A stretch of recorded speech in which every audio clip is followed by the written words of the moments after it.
नमस्कार, DCP news Uttarakhand में आप सभी का पुनः स्वागत है। मैं आपके साथ दीवान नोटियाल और खास खबरों में आज बात करेंगे धर्म सभा को लेकर। जी हाँ, जौनसार बावर के इतिहास में पहली बार 20 अप्रैल को धर्म सभा का आयोजन जौनसार बावर के आस्था का केंद्र हनोल में किया जा रहा है। हनोल में 20 अप्रैल को होने वाली धर्म सभा के संबंध में आज राकेश तोमर उत्तराखंडी एवं हिंदू धर्म से जुड़े कुछ धर्माचार्यों से हमने चर्चाएं की है। साथ में राकेश तोमर उत्तराखंडी ने समस्त जौनसार बावर के स्याणाओं से भी इस धर्म सभा में सम्मिलित होने का आग्रह किया है। अब देखने वाला विषय ये होगा कि कितने स्याणा लोग इस धर्म सभा में प्रतिभाग करते हैं और राकेश तोमर उत्तराखंडी के साथ ही जौनसार बावर के उन युवाओं के लिए अपना समर्थन देते हैं जो लगातार बाहरी मुक्त जौनसार बावर की मुहिम क्षेत्र में चला रहे हैं। फिलहाल हम आज की खास चर्चा में चलते हैं राकेश तोमर उत्तराखंडी और हिंदू धर्म के कुछ धर्माचार्यों से खास बातचीत की ओर। नमस्कार, डीसीपी न्यूज उत्तराखंड में आप सभी का अपना स्वागत है। मैं आपके साथ दीवान नोटियाल और खास चर्चा में मैं आज को आपको उस कार्यक्रम को लेकर अवगत करवाऊंगा जो पिछले कुछ दिनों से चर्चा का विषय बना हुआ है। और जिक्र करूं तो देहरादून जनपद के जनजातीय क्षेत्र जौनसार बावर में अवैध कब्जों को लेकर कहें या बाहरी मुक्त जौनसार बावर की मुहिम जो जौनसार बावर के युवाओं के द्वारा छेड़ी गई है उसको लेकर कहें, उसी संबंध में 20 अप्रैल को एक धर्म सभा आयोजित की जानी है। जौनसार बावर के आस्था के केंद्र चारमासू चालदा महाराज के प्रमुख स्थल हनोल में ये महासभा आयोजित होनी है। और उस महासभा को लेकर आज यहाँ पर राकेश तोमर उत्तराखंडी जो कि इस पूरे आंदोलन का नेतृत्व कर रहे हैं, उनके द्वारा एक मीटिंग भी आयोजित की गई थी जिसमें विभिन्न संत समाज से जुड़े विभिन्न लोगों के साथ चर्चा की गई है। क्या कुछ उस आंदोलन की रूपरेखा रहेगी और किस तरीके से संत समाज के लोगों का उनको सहयोग मिल पाएगा, उसी को लेकर आज हम चर्चा करेंगे। तो आइए सीधा ले चलते हैं उन लोगों की प्रतिक्रिया की ओर और जानते हैं उनका इस प्रमुख यात्रा को लेकर उनका क्या सुझाव है। उत्तराखंडी साहब, सबसे पहले तो आपकी इस मुहिम को लेकर जानना चाहूँगा क्योंकि आपने एक बहुत ही ज्वलनशील मुद्दा छेड़ा है जौनसार बावर के बाहरी मुक्त को लेकर, और खासतौर पे यहाँ पर जिक्र होता है धर्म से जुड़े हुए मुद्दे को आप उठाएगा। 20 अप्रैल को धर्म सभा आयोजित की जा रही है आपके द्वारा, क्या कुछ रोड मैप है और जो यहाँ पर संत समाज के लोग यहाँ पर एकत्रित हुए हैं इनका कितना सहयोग आपको है? क्या उम्मीद है आपको उस 20 अप्रैल को कैसे यात्रा का गवाह बने? सबसे पहले तो मैं डीसीपी न्यूज़ का धन्यवाद करता हूँ। समय समय पर आप भी पूरे क्षेत्र के ज्वलनशील मुद्दे को उठाते रहते हैं और होना भी चाहिए। मैं जौनसार बावर की जनता का जीवन भर कृतज्ञ रहूँगा। ये धर्म सभा पहली बार प्रथम सिद्धपीठ महासू देवता मंदिर में की जा रही है। तमाम संत समाज का सहयोग भरपूर मिल रहा है। ऋषिकेश, हरिद्वार, देहरादून, विकासनगर तथा हिमाचल तक के जो संत समाज है सभी ने एक हामी भरी है और सभी लोग 19 अप्रैल की रात को त्यूनी पहुंचेंगे। जौनसार बावर की जनमानस से भी निवेदन, आप सभी इस पहली धर्म सभा में जरूर उपस्थित हों, क्योंकि जब जब क्षेत्र में जागृति आएगी तभी धर्म बचेगा। धर्म बचेगा तो राष्ट्र बचेगा। गैर हिंदू वहां पर आके रहे, वो तब बोलने वाले थे, उन्होंने धीरे धीरे गजवाए हिंद को सार्थक करने के लिए अपने रिश्तेदारों को, नाते रिश्तेदारों को मैदानी इलाकों से लाया और हमारे समाज की जमीनों पर, बंजर जमीनों पर और निजी जमीनों पर कब्जा कर दिया। अब बात आती है कि हमारे उत्तराखंड की शिक्षा पद्धति पर इनको विश्वास नहीं है। इन लोगों द्वारा बिना मान्यता के अवैध मदरसे चलाए और ना जाने कहां से हफीजी बुलाकर 1-1 हज़ार देकर और इन्होंने जो है एक धर्म की कट्टरवाद की तालीम देना शुरू कर दी। हम आपको बता दें कि जिस प्रकार से जौनसार बावर के अंदर पिछले 2016 में बासिक महाराज के देव बकरों को चोरा गया और इन चोरों द्वारा हमारे आस्था पर कुठारघात किया गया और उन देव बकरों को जो है हिमाचल में बेच दिया। उसके बाद बात आती है जौनसारी खाक पंचायत की। जौनसारी खाक पंचायत बैठती है और मैं आपको बताऊं कि निजी जमीन पर अवैध मदरसा कुटार वालों ने गिरा दिया जो कि अवैध था, और यहाँ देव बकरों को जो चोरी की गई तो जौनसारी खाक पंचायत पे इन पे दंड लगाया था। तो ये लोग दंड ना देकर ऊपर से इन लोगों ने हमारे लोगों पे मुकदमा किया। और सुनने में तो ये भी आ रहा है कि एक नेता ने व्यक्तिगत रूप से 50,000 रुपए देकर इनका मदरसा बना दिया, अवैध तरीके से मस्जिद बना दी। जौनसार बावर की थाती माटी का वही कारिंदे आप हैं और वही मैं हूं। धर्म रक्षा क्षेत्र में श्रीमद् भागवत गीता में भी लिखा हुआ है, युधिष्ठिरा तु पांडवानी कम व्यूढ़म दुर्योधनस्तदा आचार्य उपसंगम्य राजा वचनम अब्रवीत। कहते हैं कि इस धर्म रक्षा में कौन साथ है कौन नहीं है, इसलिए हम धर्म और अधर्म आमने सामने है। अब ये बात जॉन सर बावर के लोगों को समझनी है कि उनको धर्म के साथ चलना है या अधर्म के साथ चलना है। ये भविष्य तय करेगा, हम आज है कल नहीं है, लेकिन ये जन्मभूमि रहेगी, ये जॉन सर बावर की थाती माटी रहेगी। इसमें किए गए अवैध कब्जा मुक्त होगा तथा 20 तारीख को जो धर्म सभा बुलाई गई है उसके जो 4 बिंदु है वो 4 बिंदु पूरे राष्ट्र को जगाने का काम करेंगे और हिंदू धर्म को जगाने का काम करेंगे। सर, धर्म सभा की बात कर रहे हैं, राकेश कुमार उत्तराखंडी है, आपके लिए शायद उस धर्म सभा के लिए निमंत्रण भी आया है। मैं सबसे पहले आपका परिचय जानना चाहूँगा। जी, मैं उत्तराखंड से हूँ और मेरा नाम जीतू रंधावा है। हम सनातन शक्ति संगठन चलाते हैं और जैसे कि हमारे भाई हैं राकेश कुमार उत्तराखंडी, इन्होंने जो मुहिम चला रखी है उत्तराखंड में आप देखेंगे तो खाली ये जिहादी मानसिकता से जॉन सर बावर ही ग्रस्त नहीं है, पूरा उत्तराखंड इसकी चपेट में है। लेकिन जो हमारा आम जनमानस है इससे बिल्कुल बेखबर हो रखा है। लेकिन हमारे भाई ने जो अलग जगाई है कि बहुत जल्दी आप देखेंगे पूरे उत्तराखंड में इसकी चिंगारी बहुत बढ़िया भड़केगी और जितने भी अवैध तरीके से अतिक्रमणकारी हैं ये तुरंत यहाँ से रफा दफा किए जाएंगे। और हम अपनी तरफ से हमारा पूरा समर्थन भाई को रहेगा, पूरा समर्थन। 20 तारीख को जो भाई ने आह्वान किया है धर्म सभा का, उसमें हमारे संगठन के और अनेक संगठन के सारे लोग उसमें उपस्थित रहेंगे और भाई के साथ हम हर जगह खड़े हैं। हमारी जो मांगे रहेंगी वो अपने संस्कृति को बचाने के लिए ही है और जितने भी हमारे उत्तराखंड में देवालय हैं और अपने जितने भी तीर्थ स्थल हैं, इस पे जल्दी से जल्दी जितने भी जिहादी मानसिकता के लोग अवैध तरीके से बसे हुए हैं इनको जल्दी से जल्दी हटा दिया जाए वहाँ से। हमारी मुख्य मांगे यही रहेंगी। अवैध जो कब्जे किए गए हैं जनजातीय क्षेत्र में हो या उत्तराखंड में हो, उसको लेकर कहीं ना कहीं ये आवाज़ है, कहाँ तक पहुँचती है फिर समय ही बताएगा। मेरे साथ एक अन्य संत समाज से जुड़े हुए महाराज जी भी हैं, उनकी परिचय जानने की कोशिश करूँगा। सर, सबसे पहले आपका परिचय जानना चाहूँगा। मेरा नाम स्वामी प्रशांत पुरी है, मैं गंगोत्री में रहता हूँ। प्रशांत पुरी जी, ये जो धर्म संसद जो मैं कहूँगी धर्म सभा जो हनोल में होनी है, उत्तराखंडी की तरफ से राकेश उत्तराखंडी की तरफ से आपको भी इन्विटेशन शायद मिला होगा, क्या उम्मीद है प्रदेश का संत समाज इस सभा में उपस्थिति देगा और एक ऐतिहासिक सभा होगी? जी, पूरा सहयोग देगा और ये राकेश उत्तराखंडी की ही समस्या नहीं है, ये पूरे प्रदेश की समस्या है। आज हम कहीं भी जाते हैं वहाँ सब जगह देखते हैं कि एक पुल के किनारे देखा तो हरी चादर बिछा दी, मजार बन गई। मंदिर के बाहर देखा, हरी चादर बिछा दी, मजार बन गई। और पूरे क्षेत्र में मांस और मदिरा का वो प्रभाव बन गया है कि इसको हटाना अति आवश्यक है। छोटे छोटे कार्यों के लिए ये लोग वहाँ पे कार्यों के लिए आते हैं, कोई सब्जी का खोमचा लगाता, कोई नाई का लगाता, कोई धोबी का लगाता और धीरे धीरे इनकी संख्या ऐसी तादाद बन जाती है कि एक दिन ये उस शहर के मालिक बन जाते हैं। और जबकि इनके पास बिना गवर्नमेंट के डॉक्यूमेंटेशन के कोई भी भूमि का हस्तांतरण नहीं होता है, फिर भी उस भूमि पर ये कब्जा कर लेते हैं। और जब इस तादाद में ये लोग इतने ज़्यादा हो जाते हैं, उनको कुछ स्थानीय असामाजिक तत्व कह लीजिए या नेता कह लीजिए, ये लोग संरक्षण प्रदान करते हैं और उस क्षेत्र का जो डिसबैलेंस होता है इनके कारण वो बड़ी भारी समस्या बन जाएगी आगे चल करके। तो इस क्षेत्र में बहु बेटियाँ भी बाहर नहीं जा पाएंगी, क्योंकि इनके कार्यों से पूरा प्रदेश ही नहीं बल्कि पूरा देश भी अवगत है। क्योंकि शुरू में तो ये लोगों की यहाँ काम करने जाते हैं और उन्हीं परिवारों में ये लोग चोरी चकारी भी करते हैं और उन्हीं परिवारों में से जो बच्चे हैं लव जिहाद कर उन्हें भी भगा के ले जाते हैं। और आज उत्तराखंड में ये बहुत बड़ी समस्या आ गई है, जबकि पहले उत्तराखंड को देवभूमि कहते थे और अब उत्तराखंड में देवभूमि क्या, इतने सारे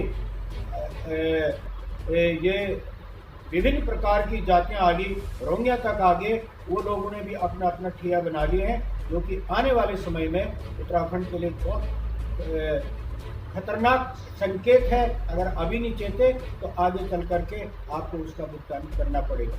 संत महाराज का कहना है कि कहीं ना कहीं अराजकत्व कह लीजिए या फिर राजनेता कह लीजिए, अगर राजनेताओं का हम जिक्र करते हैं तो राजनीति की शाह में अगर उनको पनाह दी जाती है, तो क्या आपको लगता है कि प्रदेश सरकार के हस्तक्षेप के बिना उस जगह में कुछ अमूलचूल परिवर्तन हो सकते हैं? क्योंकि अगर सत्ता नहीं चाहेगी तो फिर उन पर कार्रवाई कैसे होगी? ऐसा है, अपने राजनीतिक अस्तित्व को बचाने के लिए कहिए या फिर आप चंद लालच के लिए कहिए, इन लोगों ने राजनीति को एक ढाल बनाया है। वोट बैंक की राजनीति से उनके पास जमीन नहीं, उनके पास वहाँ पे स्थायी निवास नहीं, उनके पास आधार कार्ड नहीं, वोटर आईडी 10 दिन में बन जाती है और वो वोटर आईडी के माध्यम से एक वोट बैंक की राजनीति का दबाव राजनेता पर डालते हैं कि हम तुम्हें जिता देंगे, तुम्हें ये कर देंगे, और फिर उसकी आवाज़ को दबा दिया जाता है। और जब एक राजनेता दबता है तो जनता दब जाती है। यदि जिस राज्य का राजा दबता है उस राज्य की जनता अवश्य ही दब जाती है। इसलिए अब समय आ गया है आम जनमानस को सड़कों पर उतरने का, और जिस तरीके की जिहादी मानसिकता को उत्तराखंड से खदेड़ने का, जिस तरीके से अपराधी किस्म के लोग उत्तर प्रदेश और अन्य जगहों से उत्तराखंड में रुख किया है, कोई ठेली लगा रहा है, कोई पटरी लगा रहा है, ये दुखदाई है। मैं धन्यवाद करता हूं उत्तराखंड के डीजीपी अशोक कुमार जी का, उन्हें चरित्र प्रमाण पत्र के माध्यम से इन लोगों को वेरिफिकेशन करने के लिए कहा है। आप देखेंगे कि कम से कम 10-20% का अंतर आया है। और मैं कहता हूं कि मूल निवासी, अच्छा आप बताइए नोटियाल जी, उत्तराखंड किस लिए बना था? उत्तराखंड में एक भी जिहादी आप दिखा दीजिए कि राम जो मुजफ्फरनगर हत्याकांड में मारा गया, एक भी व्यक्ति को बता दीजिए कि वो लोग जो है मसूरी हत्याकांड में मारा गया। ये लोग इसी जिहादी मानसिकता को समाप्त करने के लिए हमारे दादा परदादाओं ने, हमारे परिवारों ने अपने प्राणों की आहुति दी कि हमारा देवालय बचे, हमारा देवभूमि बचे। लेकिन बचे कहाँ से? अब ये धीरे धीरे ये फिर पेट बनाए। एक मौलाना को मैं सुन रहा था कि वो मौलाना कह रहा है कि हमने आहुति दी है। आप बताएंगे कि आपने उत्तराखंड बनाने के लिए कहां पर अपनी आहुति दी है? आइए, आपके समाज ने कहां पर आहुति दी है? ये गलत बातें बंद करिए। और यदि अवैध तरीके से प्रदेश के अंदर कोई व्यक्ति रह रहा है, यदि आप लोगों ने विरोध नहीं किया और उसको अवैध तरीके से संरक्षण देने का काम किया, तो तुम भी रगड़े जाओगे, समाज की तरफ से भी और कानून की तरफ से भी। जब आप अवैध का जिक्र करते हैं तो खासतौर पर विधानसभा चक्राता में आप मुहिम चलाए थे। क्या चक्राता विधानसभा में सिर्फ मुसलमान समुदाय का ही अवैध निर्माण है? क्या वहाँ पर मंदिरों का अवैध निर्माण नहीं है? सरकारी भूमि पर मंदिर नहीं है? क्या वहाँ पर अन्य धर्म गोरखाओं का निर्माण नहीं है, अवैध निर्माण नहीं है? गोरखा लोग वहाँ पर पहले के इतिहास आप देखेंगे, जौन सा परिप्रेक्ष्य में मैं जिक्र करूँ तो गोरखाओं का एक बहुत बड़ा खौफ रहा है, राज किया है उन्होंने। और इसके अलावा ईसाई धर्म वहाँ पर है। लेकिन आपके जहन में सिर्फ मुसलमान समुदाय आता है, जिस कारण शायद ऐसा लग रहा है कि आप जौनसा तौर को भारी मुक्त नहीं, सिर्फ मुसलमान मुक्त करना चाहते हैं। नोटियाल जी, मैंने तो कहीं भी इनका नाम नहीं लिया। मैंने ये मेरे नज़र में सिर्फ जिहादी है और जिहादी रही। मैं किसी धर्म का नाम ले ही नहीं रहा हूँ। जो अवैध है वो अवैध है। यदि मैं आपको फिर बता देता नहीं चाहता, आपने मंदिरों की बात करी है, खास करिए मैं पूरे भारत को भी बता देना चाहता हूँ, उत्तराखंड को भी बता देना चाहता हूँ। ये इस प्रश्न का जवाब देना सीखिए। पूरे उत्तराखंड से 4 धामों से 1200 करोड़ रुपए एक साल का आता है। वो 1200 करोड़ रुपए कहाँ जाता है? धर्मस्व विभाग में। धर्मस्व विभाग को किसको देता है? क्या धर्मस्व विभाग उस पैसे को अल्पसंख्यक आयोग को देता है? क्या धर्मस्व विभाग उस पैसों को वक्फ बोर्ड को देता है? किसको देता है? यदि आप विशेष समुदाय को मदरसे चलाने के लिए या मुल्ला मौलवियों की सैलरी के लिए हमारे पैसे का प्रयोग कर रहे हैं, फिर तो मैं ये कह रहा हूँ कि केदारनाथ में ही आप लोग जो है मदरसा खोल लीजिए भाई, वहाँ पे पढ़ा लीजिए। ये घुमा फिरा के हिंदुओं के पैसे हम कहते हैं कि हे देवा बाबू तेरे नाम की जय जयकार, और हम वहाँ पे पैसे चढ़ाते हैं और वही पैसे सरकारी बाबू उठा के धर्म विभाग में जमा करता है और उसके बाद जो वो पैसा सरकार में चला जाता है, यानी मदरसों तक पहुंच जाता है। तो सच बात तो ये है कि सरकारी जमीन पर बनने ही मंदिर चाहिए। जब यदि सरकार मंदिर हमारे सरकारी है, सरकार का कब्जा मंदिरों पे, तो सरकारी जमीन पर मंदिर ही बनना चाहिए। यदि आप मंदिर हटाना चाहते हैं तो आप जितने भी मंदिर अवैध तरीके से अभी बने हुए हटा दीजिए, हमें कोई आपत्ति नहीं। लेकिन सरकार की जो चाबुक है, आज भी हमारे मंदिर जो गुलाम है उसको आजाद कर दीजिए, हमें कोई दिक्कत नहीं है। अन्यथा ये नहीं चलेगा नोटियाल जी कि मस्जिदों से आने वाला पैसा उनके जेब में जा रहा है, गिरजाघर से आने वाला पैसा उनके जेब में जा रहा है, और हमारे जो चढ़ावा मंदिर का है वो सरकार में जा रहा है। ऐसा तो नहीं चलेगा। इसलिए मैं निवेदन करता हूँ, या तो हमारे मंदिरों को आप आजाद कीजिए, और या फिर जो जितने भी उत्तराखंड के अंदर जो चर्च है, चाहे वो फिर मस्जिदें हैं, जो इनकी जकात है वो सब सरकार में जमा कर कराइए। ये दोहरा चरित्र कैसा? मैं एक चैनल के माध्यम से सुन रहा था, कई सारे मौलाना या मुस्लिम समुदाय के लोग या संत धर्म के लोग माननीय शायद डीएम महोदय सभी मिले थे और वो तो कह रहे हैं कि राकेश तोमर एक आतंकवादी है, प्रशासन उसको साथ दे रहा है। क्या आप आतंकवादी का काम कर रहे हैं जौनसार वाले? नोटियाल जी, सबसे पहले तो मुझे हंसी आती है इस बात पे कि जो तथाकथित लोग आतंकवादी कह रहे हैं, जब कसाब मरा था, जब कसाब को फांसी दी गई, जब इतना आतंक उसने भारत में मचाया था, तब इनकी एक जुबान नहीं निकली। जब हिंदू व्यक्तियों को, ये हिंदू संगठन के लोगों को मारा जाता है तो इनकी एक व्यक्ति, आप बताएं कि मैंने कहाँ पे बम फोड़ा है, आप बताएं कि मेरे पास कौन सा असला है, आप बताएं कि मतलब मैंने क्या आतंकी गतिविधि की थी। हाँ, ये बात जरूर है कि यदि मैं अवैध तरीकों से खाली करने की बात करूं, कानूनी रूप से, संवैधानिक रूप से, यदि मैं अवैध मदरसे की बात करता हूं, मैं अवैध हनोल में के राटा में कब्रिस्तान बनाया जा रहा है, चांदनी में, त्यूनी में कब्रिस्तान बनाया जा रहा है अवैध तरीके से, कालसी में अवैध तरीके से कब्रिस्तान बनाया जा रहा है, यदि मैं इसकी बात करूं, इनके नजर में तो मैं आतंकवादी हूं भाई। ये तो बहुत अच्छी बात है, क्योंकि इनके दिलों में आतंक है, ये दूसरों को भी आतंकवादी समझते हैं। इसलिए मैं समाज को भी बता देना चाहता हूं कि आज के समय में यदि आप नहीं जागे तो आने वाले समय में आतंकी किस्म के लोग आपको आतंकवादी समझेंगे और खुद में एक रहनुमा बनने का काम करेंगे, वो उन समुदाय का, समझ रहे हैं आप। इसलिए समय के साथ जाग जाइए। खैर, जिन लोगों ने आतंकवादी कहा है, पुलिस उसकी जांच कर रही है, जरूर उनको जेल भेजने का काम करेंगे। और उत्तराखंड से जिन हमारी आवाज को दबाना चाहते हैं, क्योंकि हम अवैध रूप से जो लोगों को खाली कराना चाहते हैं, हाँ, इसलिए हम वो आतंकवादी कहना चाह रहे हैं। हमारी आवाज को दबाकर हमें शब्द भेदी बांध छोड़कर हम नहीं डरने वाले। हमने तो सर पे कफन बांध रखा है। हम तो श्रीमद् भागवत गीता के 18 अध्याय पढ़ चुके हैं और 3रे अध्याय कर्मयोग में है। सभा आप हनोल में आयोजित कर रहे हैं, क्या उस धर्म सभा को लेकर सिर्फ धर्म सभा से जुड़े हुए संत समाज के लिए ही निमंत्रण देंगे या फिर क्षेत्र के चुने प्रतिनिधियों को भी निमंत्रण देंगे? ऐसा है, जब कोई धर्म का काम होता है तो उसमें निमंत्रण नहीं दिया जाता। सबसे पहले सनातन धर्म में मंदिर में कभी आता है कि मंदिर में कोई निमंत्रण नहीं दिया जाता। ये हम मासु देवता का काम कर रहे हैं। मैं मासु देवता का ठानी होने के नाते, एक खूंद होने के नाते, ये मेरा काम नहीं है, अपितु ये काम तो बहुत पहले हो जाना चाहिए था।